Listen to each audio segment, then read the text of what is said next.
C'est l'heure du bilan. Ah ouais, on est déjà au bilan 4, donc théoriquement ça fait 4 semaines qu'on a commencé. Merci à tous ceux qui ont rejoint l'équipe, merci à tous ceux qui se sont abonnés à mes réseaux, ça me fait grandement plaisir. Une semaine très intéressante au niveau de l'accomplissement, les objectifs, tout ça, parce que les facteurs extérieurs étaient pas avec nous, étaient pas avec moi. Je parle du planning et de l'emploi du temps et aussi de cette canicule qui nous tient.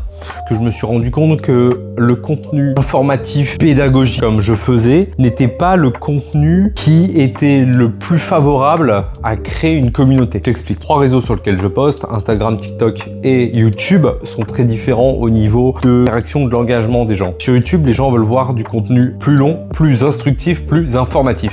Donc c'est pour ça que ça fonctionne mieux sur YouTube pour moi. Sur Instagram, j'ai l'impression que les gens veulent voir soit du divertissement, soit une personnalité. Et sur TikTok, c'est plus du divertissement. Là, je te fais un point sur ce que je suis en train de comprendre à l'instant T. Ça va sans aucun doute évoluer dans le temps. C'est pour ça que je vais voir pour orienter mon contenu en fonction de tout ça. Ceci étant dit, facteur extérieur étant compliqué cette semaine, j'ai sorti des vidéos plus simples. J'ai sorti des vidéos moins travaillé, j'ai ressenti beaucoup moins de pression vis-à-vis de mes vidéos. Cette semaine, j'ai sorti 7 vidéos sur 7 et j'ai fait 2 séances de sport jusqu'à là, mais nous sommes vendredi. Ça a permis de renforcer mon système, de renforcer ma confiance en ma capacité de faire des vidéos et de tenir cet engagement de faire une vidéo par jour. Ça m'a aussi permis de découvrir des nouveaux formats que je n'avais pas testés jusque-là.